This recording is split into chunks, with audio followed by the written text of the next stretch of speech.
नमस्कार, आपका बहुत बहुत स्वागत है हमारे YouTube चैनल पर। तो आज हम पढ़ेंगे फार्मेसी लॉ एंड एथिक्स का चैप्टर नंबर 1। तो सबसे पहले समझ लेते हैं कि फार्मेसी लॉ एंड एथिक्स मतलब होता क्या है करके। तो लॉ मतलब होता है कानून और एथिक्स मतलब होता है नैतिकता, जिसको हम बिहेवियर भी बोल सकते हैं। तो फार्मेसी के कुछ कानून होते हैं, कुछ कायदे होते हैं जो हमें पता रहने ज़रूरी होते हैं, वही हम इस सब्जेक्ट में पढ़ते हैं। और एथिक्स क्यों पढ़ना पड़ता है? जैसे कि हम फार्मेसी फील्ड में एंटर हो रहे हैं तो हम बहुत सारे जो अदर प्रोफेशनल्स हैं उनके साथ में कांटेक्ट में रहेंगे, जैसे कि डॉक्टर्स हो गए, नर्सेस हो गए और साथ में पेशेंट भी हो गए। तो हमें उनके साथ कैसा बिहेवियर रखना चाहिए वो भी हम देखेंगे। तो आइए स्टार्ट करते हैं चैप्टर नंबर 1। तो इसमें हम सबसे पहले देखेंगे व्हाट इज लॉ। लॉ मतलब होता क्या है। Law is defined as the body of principle or rules which are developed by the government for people to guide them what they have to do and what not to do। तो यहाँ पर क्या बोल रहा है, law क्या है? ये एक बॉडी ऑफ प्रिंसिपल और रूल्स, मतलब ये एक ऐसी बॉडी है जहाँ पर बहुत सारे रूल्स हैं। ये पूरी बॉडी है रूल्स की, मतलब बहुत सारे रूल्स हैं वहाँ पर, which are developed by government for people. तो ये क्या है? रूल्स की बॉडी है जहाँ पर बहुत सारे रूल्स हैं जो कि किसने डेवलप किए हैं? गवर्नमेंट ने, पीपल्स के लिए, लोगों के लिए गवर्नमेंट ने डेवलप किए हैं। टू गाइड देम, उनको गाइड करने के लिए कि what they have to do and what not to do, कि उनको क्या करना है और क्या नहीं करना है, ये बताने के लिए, उनको गाइड करने के लिए जो गवर्नमेंट है उन्होंने रूल्स डेवलप किए हैं, उन्हीं को हम बोलते हैं लॉ। देन नेक्स्ट हम देखेंगे व्हाट इज इथिक्स। इथिक्स मतलब क्या होता है। तो ethics is the branch of philosophy that recommended the concept of right and wrong behaviour. तो ये एक फिलोसफी की ब्रांच है जो कि क्या बताती है हमें, किसका कॉन्सेप्ट क्लियर करती है कि राइट बिहेवियर कैसा होना चाहिए, रॉन्ग बिहेवियर कैसा, मतलब राइट और रॉन्ग बिहेवियर के बारे में हमें बताती है, उसी को हम बोलते हैं इथिक्स। ये तो हमने देख लिया लॉ एंड एथिक्स मतलब होता क्या है। अब लॉ और एथिक्स में डिफरेंस क्या है वो हम देखेंगे। तो आइए देखते हैं। तो लॉ का पहला पॉइंट देखेंगे। तो law is the body of principle और rules which are developed by the government for people to guide them what they have to do और व्हाट नॉट टू डू। तो जैसे कि हमने पहले देखा, लॉ ये एक बॉडी है, रूल्स की बॉडी है जो कि गवर्नमेंट ने डेवलप की है लोगों के लिए, उनको गाइड करने के लिए कि उनको क्या करना है और क्या नहीं करना है करके। देन इथिक्स का पहला पॉइंट देखेंगे। तो ethics is the branch of philosophy that recommended the concept of right and wrong behaviour. तो इथिक्स क्या बताता है कि राइट और रॉन्ग क्या है, राइट बिहेवियर कैसा है, रॉन्ग बिहेवियर कैसा है, उसके बारे में हमें इथिक्स बताता है। देन नेक्स्ट हम देखेंगे, नेक्स्ट पॉइंट क्या है लॉ का। लॉ शुड बी मस्ट ओबे। ओबे मतलब उसका पालन करना। तो जो भी लॉ है, जो भी लॉ के रूल्स है वो हमें फॉलो करने पड़ते हैं, उनका पालन करना पड़ता है। देन इथिक्स में क्या बोल रहा है, ethics is how other expect from you to behave. तो यहाँ पर क्या बोल रहा है, इथिक्स क्या है, जिसमें अदर्स मतलब दूसरे लोग एक्सपेक्ट करते हैं हमसे कि हम उनके साथ कैसे बिहेव करेंगे। तो अगर कोई पेशेंट है हमारे फार्मेसी में आ रहा है तो वो फार्मासिस्ट से एक्सपेक्टेशंस रखेगा कि फार्मासिस्ट हमारे साथ अच्छे से बिहेव करेगा। तो वो एक एक्सपेक्टेशंस रखते हैं, जिसे उसी को हम बोलते हैं इथिक्स। देन नेक्स्ट पॉइंट है law include things which are punishable. तो यहाँ पर क्या बोल रहा है कि लॉ ऐसी थिंग्स इंक्लूड करता है जो कि पनिशेबल है। तो यहाँ पर ये ऐसा क्यों बोल रहा है, तो लॉ जो है अगर उसको ब्रेक किया, उसको फॉलो नहीं किया तो उसके लिए वहाँ पर उसके लिए पनिशमेंट भी दी गई है कि अगर ये लॉ तोड़ा तो इसके लिए ये पनिशमेंट होगी करके। तो ये जो लॉ है ये पनिशेबल थिंग्स भी इंक्लूड करती है, इसीलिए यहाँ पर बोला है कि लॉ ऐसी भी थिंग्स इंक्लूड करती है जो कि पनिशेबल है। देन इथिक्स में देखिए तो इथिक्स क्या बोल रहा है, ethics include wrong and right. तो सही क्या है, गलत क्या है, यही इथिक्स में रहता है।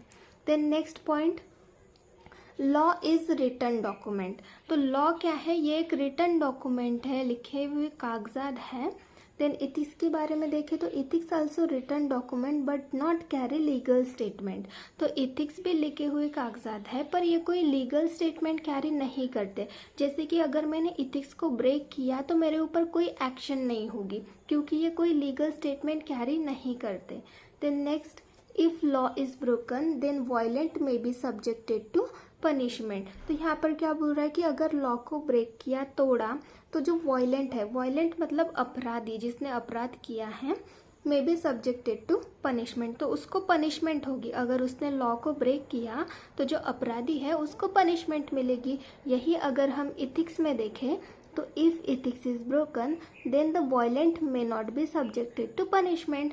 तो जैसे कि मैंने पहले बताया कि इथिक्स अगर मैंने ब्रेक किया तो मुझे कोई पनिशमेंट नहीं मिलेगी। तो वही यहाँ पे बोला है कि अगर कोई अपराधी है जिसने इथिक्स ब्रेक किया है तो उसके लिए उसको कोई पनिशमेंट नहीं मिलेगी। The next, law prevent things which cause harm. तो लॉ ऐसी चीज़ों से हमें बचाता है जो कि हमें हार्म कर सकती है।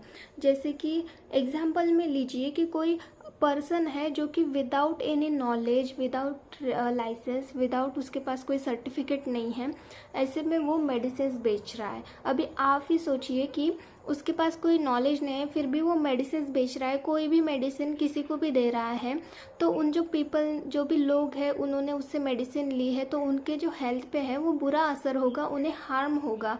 तो ऐसी जो चीज़ें हैं तो इससे क्या है, लॉ प्रिवेंट करता है क्योंकि लॉ में लिखा गया है जिसे नॉलेज है, जो रजिस्टर्ड फार्मासिस्ट है, जिसके पास लाइसेंस है, वही मेडिसिन बेच सकता है। तो ये लॉ में लिखा गया है। तो लॉ या इसीलिए यहाँ पर बोला गया है कि लॉ ऐसी चीज़ों से हमें प्रिवेंट करता है जो कि हमें हार्म कॉज कर सकती है। देन नेक्स्ट क्या बोल रहा है यहाँ पर, helping other is the function of ethics. तो दूसरों की मदद करना ये एक इथिक्स का फंक्शन है। तो ये हमने 6 डिफरेंस बिटवीन देख लिए लॉ एंड इथिक्स के, जो कि बहुत ही ज़्यादा इम्पॉर्टेंट है, ये पेपर में पूछे जा सकते हैं। देन हमारा नेक्स्ट टॉपिक है जनरल प्रिंसिपल्स ऑफ लॉ। तो लॉ के कुछ जनरल प्रिंसिपल्स है, कुछ रूल्स है जिनके बारे में हम देखेंगे। यहाँ पर ये जो रूल्स हैं देखते हैं। फर्स्ट रूल है rule of law equal for everyone. तो यहाँ पर क्या बोल रहा है, जो भी रूल है, लॉ के जितने भी रूल हैं वो सभी के लिए सेम होंगे, चाहे वो प्रेसिडेंट हो या फिर आम आदमी हो, तो सब उसके लिए भी सेम होंगे और प्रेसिडेंट के लिए भी सेम होंगे। तो लॉ जो है वो सभी, जो लॉ के जो रूल्स होते हैं वो सभी के लिए सेम होते हैं। Then next, separation of power. तो पावर को सेपरेट करना ये बहुत ही ज़रूरी होता है क्योंकि अगर किसी एक पर्सन के हाथ में पावर आ जाए तो वो उस पावर का गलत इस्तेमाल कर सकता है और उसको कोई रोक भी नहीं सकता क्योंकि पावर उस अकेले इंसान के हाथ में है। तो इसीलिए पावर को जो है सेपरेट करना ज़रूरी होता है ताकि अगर कोई गलत काम कर सके तो दूसरा इंसान जिसके पास पावर है उसको रोकने की, तो वो उसको रोक सकता है कि आप गलत काम कर रहे हैं, इसकी वजह से दूसरों को हार्म हो सकता है, ऐसे करके वो रोक सकता है। इसलिए जो पावर है उसको सेपरेट करना ज़रूरी होता है। Then third, where there resided there is remedy. तो यहाँ पर क्या बोल रहा है कि कहीं पर अगर सही है, कोई सही है तो देयर इज रेमेडी, मतलब वहाँ पर रेमेडी है, मतलब अगर कोई सही है तो जो लॉ है उसको न्याय दिलाएगा। तो अगर कोई इंसान है वो सही है, उसने कोई गलती नहीं की है, तो जो लॉ है उसको न्याय जो है वहाँ पर रेमेडी है, मतलब जो लॉ है उसको न्याय दिलाएगा। अगर किसी ने गलत काम किया है तो सारे जो लॉ होंगे उसके अगेंस्ट ही होंगे ना। उसने कोई गलत काम किया है तो लॉ उसको न्याय कैसे दिलाएगा, पर अगर वो इंसान सही है तो उसके लिए जो लॉ है वो न्याय करके देगा, उसको न्याय दिलाएगा ही। देन नेक्स्ट है ignorance of fact excuses ignorance of law is not excuse. तो यहाँ पर क्या बोल रहा है कि कोई अगर ऐसी मतलब चीज़ हो जाए, कुछ भी चीज़ हो जाए, एक्सक्यूज़ की जा सकती है अदर लॉ से। लॉ को छोड़ के कोई दूसरी चीज़ हो जो कि किसी इंसान ने कर डाली तो वो एक्सक्यूज़ की जा सकती है। पर अगर कोई लॉ को एक्सक्यूज़ कर रहा है, जैसे कि एग्जाम्पल में लीजिए कि कोई पर्सन है जो मेडिसिन बेच रहा है विदाउट लाइसेंस, उसको कोई नॉलेज नहीं है, वो रजिस्टर्ड फार्मासिस्ट भी नहीं है, फिर भी वो मेडिसिन बेच रहा है और उसको पूछा गया तो वो बोल रहा है कि मुझे तो ऐसा कुछ पता ही नहीं था कि मेडिसिन बेचने के लिए लाइसेंस चाहिए करके। तो ऐसा नहीं हो सकता, वो लॉ को इग्नोर नहीं कर सकता, और वो इग्नोर कर भी रहा तो इसके लिए उसको पनिशमेंट होगी, चाहे उसको पता हो या ना हो, वो इग्नोर नहीं कर सकता, इसके लिए उसको पनिशमेंट होगी। देन नेक्स्ट क्या बोल रहा है, damage suffer by consent is not an cause of action. तो यहाँ पर क्या बोल रहा है कि अगर किसी की इच्छा से किसी को डैमेज हुआ है तो उसको इसके ऊपर, जिसने अगर समझिए एग्जाम्पल में ले लीजिए कि कोई पर्सन है, दो पर्सन्स हैं जिन्होंने अपना बिजनेस स्टार्ट किया है, तो बिजनेस स्टार्ट करने के बाद उनको लॉस हो गया, तो एक जो पर्सन है वो दूसरे पे इल्ज़ाम लगा रहा है कि इसकी वजह से मुझे लॉस हो गया, पर जब उन्होंने जो काम शुरू किया था, वो काम जो शुरू किया था उसमें दोनों की मर्जी थी, दोनों ने उतने ही सेम पैसे लगाए थे, दोनों को लॉस हो गया, पर जो पहला पर्सन है वो इल्ज़ाम लगा रहा है कि इसकी वजह से लॉस हो गया, पर जब काम स्टार्ट किया था तब दोनों की मर्जी थी, दोनों की इच्छा थी कि वो काम स्टार्ट करे, चाहे फिर लॉस हो या ना हो। तो वो पहला पर्सन क्या कर रहा है, उसके ऊपर केस कर रहा है कि इसकी वजह से मुझे लॉस हुआ। तो जब उन्होंने काम स्टार्ट किया था तो उसकी मर्जी थी, जो वो पर्सन है, पहला पर्सन है, उसकी मर्जी थी, तो उसकी मर्जी से ही उसको डैमेज हुआ। तो उसके ऊपर अगर वो दूसरे इंसान के ऊपर कोई एक्शन, मतलब कोई केस कर भी रहा है, तो उसके ऊपर कोई एक्शन नहीं ली जाएगी, क्योंकि जो डैमेज हुआ है वो उसकी इच्छा से हुआ है उसको। देन नेक्स्ट है the things speak for itself. तो थिंग्स स्पीक फॉर इटसेल्फ मतलब हम क्या बोल सकते हैं, एग्जाम्पल में लीजिए, जैसे कि कोई मैन्युफैक्चरर है जो अपने कंपनी में मेडिसिन्स बनाता है, तो वो अपनी मेडिसिन्स बनाने के लिए सब स्टैंडर्ड क्वालिटी का मटेरियल यूज़ कर रहा है। तो वो जब मेडिसिन्स बेच रहा है तो उसको पूछा गया, उसकी मेडिसिन से जो है वो लोगों की हेल्थ पे इफ़ेक्ट पड़ रहा है, उनकी तबीयत ख़राब हो रही है, तो उसको जब पूछा गया कि आपकी मेडिसिन से दूसरों की तबीयत ख़राब हो रही है तो आप कैसा मटेरियल यूज़ करते हैं, आप किस तरीके से बनाते हैं, तो वो बोल रहा है, मैन्युफैक्चरर बोल रहा है कि मैं तो अच्छे से अच्छे सब्सटेंस जो है यूज़ करता हूँ, अच्छा मटेरियल यूज़ करता हूँ, तो ऐसे क्यों हो रहा है। तो पर्सन ने, तो मैन्युफैक्चरर ने तो ऐसा बोल दिया, पर जब उसका मटेरियल चेक करने के लिए, एग्जामाइन करने के लिए गया, तो वहाँ पर रिज़ल्ट में क्या आया, रिपोर्ट में आया कि जो मटेरियल है वो सब स्टैंडर्ड क्वालिटी का है। तो वो मटेरियल जो है वो सब स्टैंडर्ड क्वालिटी का बताया गया है रिपोर्ट में, पर वो इंसान बोल रहा है कि जो मटेरियल है वो मैं स्टैंडर्ड क्वालिटी का यूज़ करता हूँ, पर रिपोर्ट में आया कि वो सब स्टैंडर्ड क्वालिटी का है। तो जो थिंग्स है वो स्पीक, मतलब कि अब वो जो चीज़ है, जो मटेरियल है, उससे हमें पता चल रहा है कि वो सब स्टैंडर्ड क्वालिटी का मटेरियल यूज़ कर रहा है, चाहे वो सच, मतलब वो बता रहा हो मैन्युफैक्चरर कि मैंने स्टैंडर्ड क्वालिटी का यूज़ कर रहा है, पर जो चीज़ है, जो मटेरियल है, वो सब स्टैंडर्ड क्वालिटी का निकला। तो यही यहाँ पर है कि थिंग्स स्पीक फॉर इटसेल्फ, इसीलिए इसको बोला गया है कि things speak for itself. Then next, an act does not make one guilty unless the mind is guilty. तो यहाँ पर क्या बोल रहा है कि कोई भी एक्ट किसी को तब तक मुजरिम नहीं साबित करता, तब तक मुजरिम नहीं बोलता, जब तक ये पता नहीं चल जाता कि वो मुजरिम है करके, मतलब उसके खिलाफ कोई प्रूफ जब तक मिल नहीं जाता तब तक वो किसी पर्सन को मुजरिम नहीं ठहराता। देन नेक्स्ट क्या बोल रहा है, no one should be vexed twice for one and the same cause. तो यहाँ पर क्या बोल रहा है कि किसी भी इंसान को एक ही वजह से 2 बार जेल नहीं होगी या फिर सज़ा नहीं होगी। किसी भी पर्सन को, अगर किसी ने चोरी की है तो उसको अगर पहले उसकी पनिशमेंट मिल चुकी है तो दोबारा से उसको पनिशमेंट नहीं मिलेगी। कोई भी अगर एक्शन उसने की हो जिसके लिए उसको पनिशमेंट मिली हो, फिर बाद में उसको हम कोई भी पनिशमेंट नहीं दे सकते। देन नेक्स्ट है, let justice be done through heaven should be fall. तो यहाँ पर क्या बोल रहा है कि चाहे कुछ भी हो जाए, न्याय मिलना ही चाहिए, कुछ भी हो जाए। यहाँ पर क्या बोल रहा है कि हेवन शुड फॉल, स्वर्ग जो है वो गिर जाए, कुछ भी हो जाए, पर न्याय सबको मिलना ही चाहिए।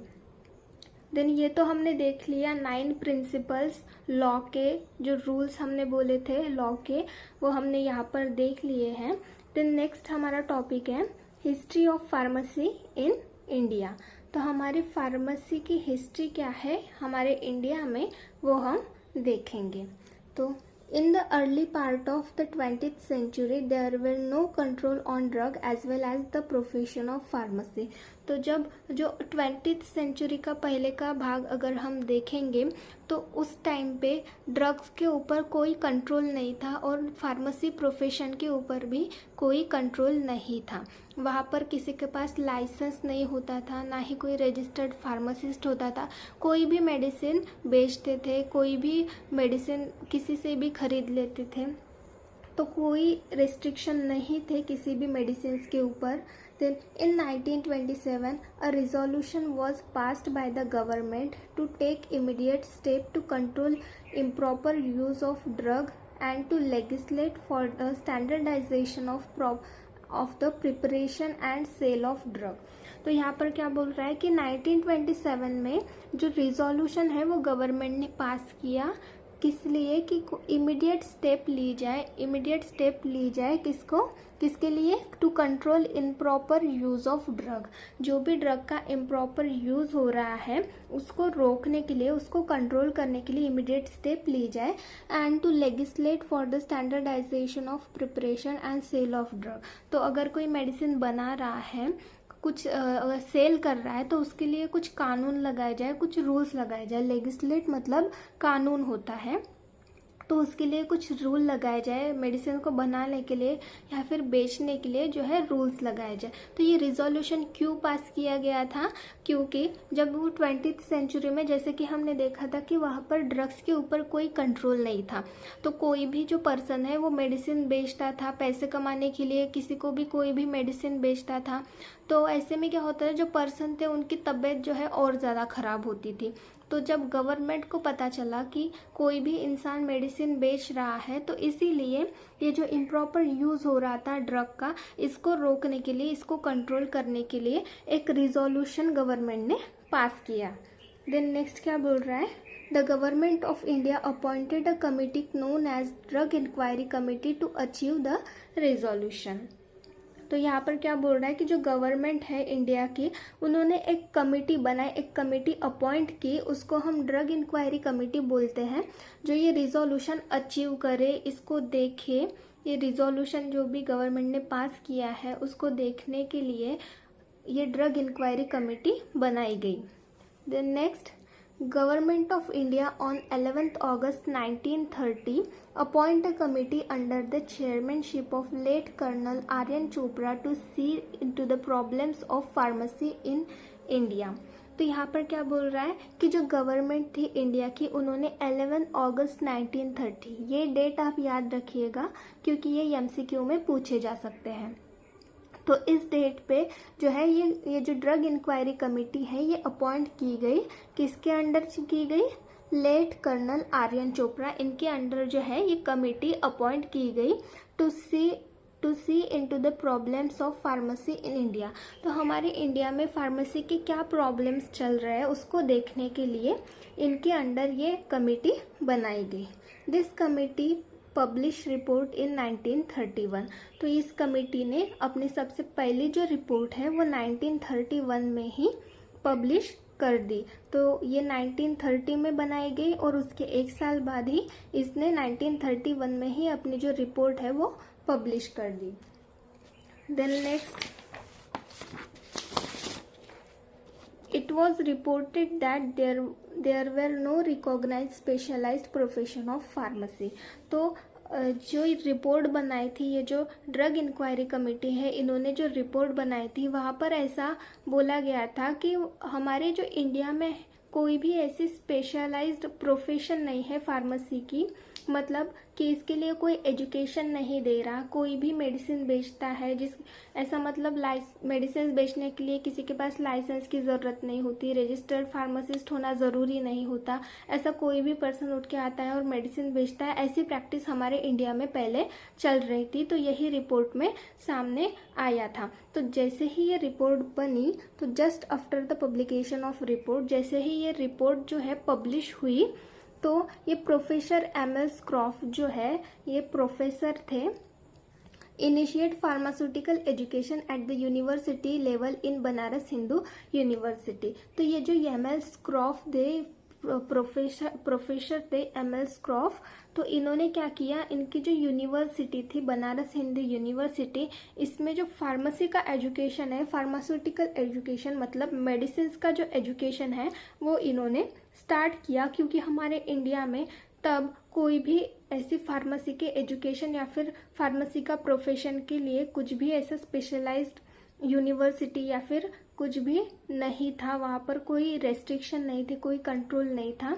तो जैसे ही ये रिपोर्ट पब्लिश हुई, उसके बाद ये जो एमएल स्क्रॉफ है, इन्होंने फार्मास्यूटिकल एजुकेशन जो है वो स्टार्ट किया बनारस हिंदू यूनिवर्सिटी में। देन उसके बाद ये जो एजुकेशन है ये बढ़ता गया और इंडिया में स्प्रेड होता गया। तो यही है हमारे इंडिया में फार्मेसी की हिस्ट्री। देन हमारा नेक्स्ट टॉपिक है various act related to drug and pharmacy profession. तो हमारे फार्मेसी प्रोफेशन और ड्रग्स के रिलेटेड कुछ एक्ट है जो कि इम्पॉर्टेंट है, जो एमसीक्यू में पूछे जा सकते हैं, उनके बारे में हम देखेंगे। तो सबसे पहला है 1941।